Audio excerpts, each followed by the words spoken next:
लो सफर शुरू हो गया।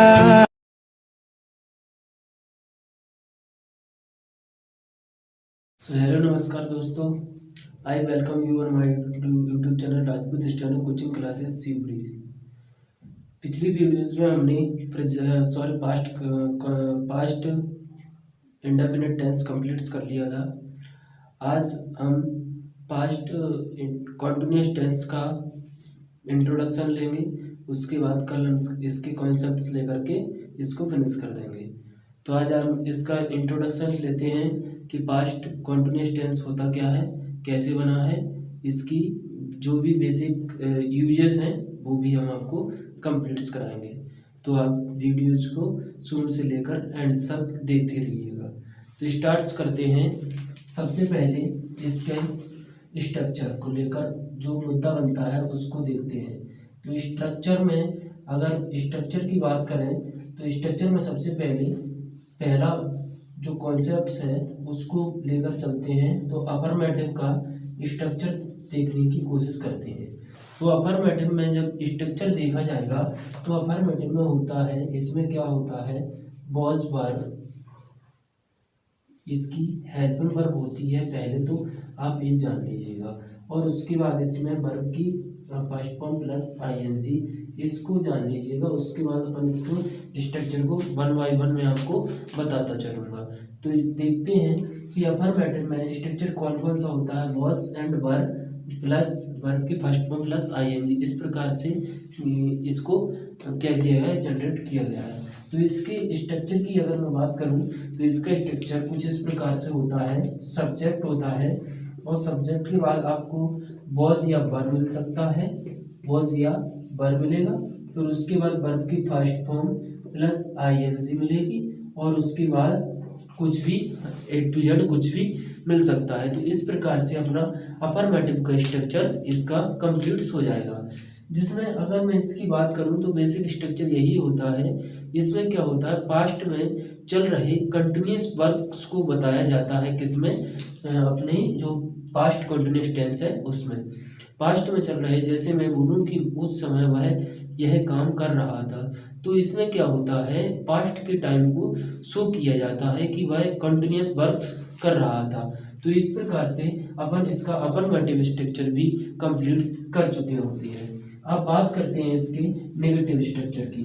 तो नेगेटिव में क्या आता है, नेगेटिव स्ट्रक्चर को समझने के लिए इसमें कुछ नहीं करना होता है, बेसिक वही जो हर बार करते आए हैं। सब्जेक्ट लगा देते हैं, सब्जेक्ट के बाद अपन लगाते हैं वॉज वर्ब, वॉज वर्ब के बाद क्या आता है, नॉट आएगा, और नॉट के बाद वर्ब की फर्स्ट फॉर्म प्लस आईएनजी और उसके बाद dot dot dot A to Z कुछ भी। तो इस प्रकार से इसका सब्जेक्ट का जो स्ट्रक्चर है वो भी अपना क्या हो जाता है, अपना कंप्लीट हो जाता है। तो मैंने आपको नेगेटिव्स भी कंप्लीट करा दिया, बट लेकिन यहाँ पर कंफ्यूजन यही रहती है कि वॉज का यूज किसके साथ करें और वर्ब का यूज किसके साथ करें। ठीक है, तो मैं इसको आपको अगर सिंपल सी भाषा में बताने का प्रयास करूं तो वॉज का यूज करते हैं सिंगुलर के लिए, singular that means one, only one. ठीक है, और अगर वर्ब का यूज करें तो इसे किसके लिए करते हैं अपन, प्लूरल के लिए, that means more than one, sorry हाँ मोर देन वन मतलब एक से अधिक के लिए। तो इसका दैट का यूज, वर्ब का यूज कब करते हैं अपन, मोर देन वन के लिए। ठीक है, मोर देन वन। तो और दूसरी बात यहाँ पर एक और कंफ्यूजन होता है, वो भी कंफ्यूजन मैं आपको कंप्लीट किए देता हूँ कि यहाँ पर जो वॉज होती है ना उसके साथ अपन आई जो होती है, आई के साथ भी हम वॉज का प्रयोग करते हैं, वर्ब का प्रयोग नहीं करते। बेसिकली जनरली कुछ लोग बता देते हैं कि आई के साथ वर्ब का प्रयोग होता है, बिल्कुल नहीं होता है। वो कुछ ऐसे सेंटेंस होते हैं जिनमें वर्ब को भी ऐसा बता दिया जाता है कि ये पास्ट टेंस है, जबकि वो पास्ट टेंस नहीं होता। इसलिए वहाँ पर कॉन्सेप्ट यही है कि आई के साथ किसका प्रयोग करते हैं, अपन वॉज का प्रयोग करते हैं। कौन से टेंस में, पास्ट कॉन्टिन्यूअस टेंस में। तो पास्ट कॉन्टिन्यूअस टेंस में मैंने आपको नेगेटिव्स भी कंप्लीट करवा दिया। अब बात करते हैं इसके इंटरोगेटिव की। तो इंटरोगेटिव की अगर मैं बात करूं तो इंटरोगेटिव में सिंपल सी बात होती है कि इंटरोगेटिव में क्या होता है, इसमें सबसे पहले अपन किसको रखते हैं, वॉज एंड वर को रखा जाता है। फिर उसके बाद क्या किया जाता है, सब्जेक्ट रखा जाता है। सब्जेक्ट के बाद वर्ब की फर्स्ट फॉर्म प्लस आईएनजी, और फिर उसके बाद क्या आता है, कुछ भी आ सकता है। तो इस प्रकार से, और लास्ट में क्वेश्चन मार्क अवश्य लगाना पड़ता है। तो इस प्रकार से अपना क्या हो जाता है, यह भी अपना कंप्लीट हो जाता है। अगर इंटररोगेटिव प्लस नेगेटिव की बात की जाएगी तो सब्जेक्ट के बाद नॉट को लगा दिया जाएगा, उसके बाद यह भी अपना कॉन्सेप्ट क्या हो जाएगा, कंप्लीट हो जाएगा। ये तो वो कॉन्सेप्ट्स थे जो आपको कहीं पर भी देखने को मिल जाएंगे और आपको आप बड़ी आसानी से इनको बना लोगे। जैसे अगर मैं इनकी एग्जांपल की बात करूं तो एग्जांपल्स को मैं पूरे मिक्स करके बता रहा हूं इसके एग्जांपल। जैसे एक ही सेंटेंस के मैं 4 एग्जांपल आपको बता देता हूं। जैसे they were playing cricket, they were playing cricket, ठीक है। तो वे क्रिकेट खेल रहे थे।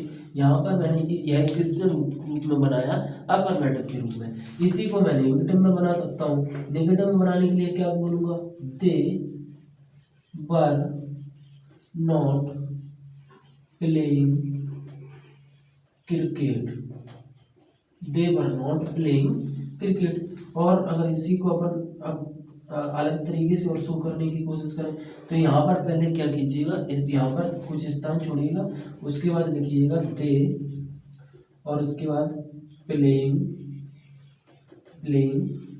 क्रिकेट। तो या और इसके बाद क्वेश्चन मार्क, क्योंकि कौन सा बना रहे हैं अपन, इंटरोगेटिव। और अब क्या है, इसके हिसाब से वर्ब को रखना है कि वॉज और वर्ब में से क्या आएगा। तो यहाँ पर क्या आएगा, वर्ब, क्योंकि दे क्या होता है, प्लूरल होता है, जो मैं आपको पहली ही क्लास में बता चुका हूँ। अगर इसकी अगर इंटरोगेटिव प्लस नेगेटिव की बात की जाए तो इसको किस प्रकार से बनाएंगे, verb they not playing cricket. तो इस प्रकार से अपना क्या हो जाएगा, इंटरोगेटिव प्लस नेगेटिव का भी कंप्लीट हो जाएगा। तो मैंने आपको, आई होप आपको यहाँ तक कंप्लीट हुआ हो, उसके लिए मैंने आपको इतने स्ट्रक्चर जो बन सकते थे वो मैंने आपको कंप्लीट करा दिए। अब अपन आगे बढ़ते हैं, और आगे बढ़ने से पहले हम उसको समझते हैं कि इनको अपन बेसिक इसके कॉन्सेप्ट्स क्या होते हैं। ये तो वो एग्जांपल हैं जो जनरली एग्जाम्स में नहीं पूछे जाते, बट इनसे रिलेटेड क्वेश्चन है ना, बच्चों के दिमाग में बना ही रहता है कि आखिर जो पास्ट कंटिन्यूअस टेंस होता क्या है। तो अब इसके अपन कॉन्सेप्चुअल समझते हैं, कॉन्सेप्ट नंबर 1, ठीक है। कॉन्सेप्ट नंबर 1 में क्या होता है, जैसे मैंने आपको प्रेजेंट कंटिन्यूअस टेंस पढ़ाया था, उसमें बताया था कि प्रेजेंट कंटिन्यूअस टेंस में क्या होता है, प्रेजेंट में चल रही कोई भी बात को शो किया जाता है। जैसे मैं बोल रहा हूँ अभी, तो ये मेरी बात क्या चल रही है, कॉन्टिन्यूअस। तो जब भी कॉन्टिन्यूअस बात आती है तो वो किस में आती है, कॉन्टिन्यूअस में, ठीक है। मैंने आपको यहाँ तक कंप्लीट करा दिया था। और इसमें क्या होता है, पास्ट में बात को शो किया जाता है। जैसे मैं बोलूँ, जब मैं यह काम कर रहा था तो वो वह काम कर रहा था। तो दोनों को भी ऐसे क्या होता है कि उसमें पास्ट में चल रही कॉन्टिन्यूअस प्रोसेस को दिखाया जाता है। तो इसमें जैसे अगर मैं एग्जांपल और लेने की बात करूं तो मैंने जब प्रेजेंट डेफिनेट करवाया था तो उसमें बताया था दिस डे, दिस मॉर्निंग, ठीक है, दिस मॉर्निंग, दिस मंथ। तो अगर इस प्रकार के वर्ड्स थे वो किस में आते थे, कॉन्टिन्यूअस में, वो भी कौन सी में, प्रेजेंट कॉन्टिन्यूअस में। लेकिन मैंने आपको कल ही शो किया था कि दिस का जब भी पास्ट में चेंज किया जाता है तो किस में चेंज हो जाता है, दैट में। अगर इसी के साथ टाइम फैक्टर कुछ भी हो और उसके साथ मैं दैट लगा दूं हर एक के साथ, तो यह क्या बन जाएगा, कौन सा टेंस में यूज होगा, पास्ट कंटिन्यूअस टेंस में। जैसे अपन इसी को एग्जांपल के रूप में समझने की कोशिश करते हैं। जैसे example, they were going to market that day. ठीक है। वे उस दिन बाजार जा रहे थे। तो इसमें क्या किया जा रहा है, पास्ट की बात को शो किया जा रहा है। और पास्ट की बात को जब भी शो किया जाता है तो वो किससे शो किया जाता है, ऐसे वर्ड्स जो पास्ट को शो कर रहे हो। तो मैंने आपको यहाँ तक कंप्लीट करा दिया था कि बेसिकली इसमें डिफरेंस होता क्या है। ठीक है, तो अब आगे बात करते हैं। आगे जैसे कॉन्सेप्ट नंबर 1 यही था मेरा, यही तक कॉन्सेप्ट नंबर 1 था। इसके अगर मैं और एग्जाम्पल लिखवाने की कोशिश करूं तो एग्जाम्पल यही हो सकते हैं। दूसरा एग्जाम्पल उसको और ले सकते हैं। दूसरा एग्जाम्पल जैसे fever, fever reading, reading a book, book that that morning, that morning. वह किताब पढ़ रहा था कब, उस सुबह। तो बात किसकी हो रही है, पास्ट की। जब भी पास्ट टाइम को शुरू किया जाता है तो किसका यूज करते हैं अपन,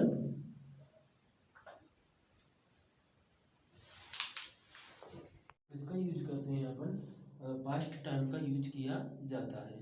और पास्ट टाइम में किसका यूज करते हैं, पास्ट कंटिन्यूअस टेंस का यूज किया जाता है। यहाँ तक मैंने आपको कंप्लीट करा दिया। आई होप आपको यहाँ तक क्लियर हुआ हो। अब कॉन्सेप्ट नंबर 2 एंड 3 जो कॉन्सेप्ट्स हैं वो आपको नेक्स्ट वीडियो में मिलेंगे। तब तक के लिए हमारे इस चैनल को सब्सक्राइब करें। Thanks for watching this video. मिलते हैं अगली क्लास में। आप हमारे पिछली वीडियोज़ को बहुत ही अच्छी तरीके से सपोर्ट किया है, उसके लिए धन्यवाद। Thanks for watching this video.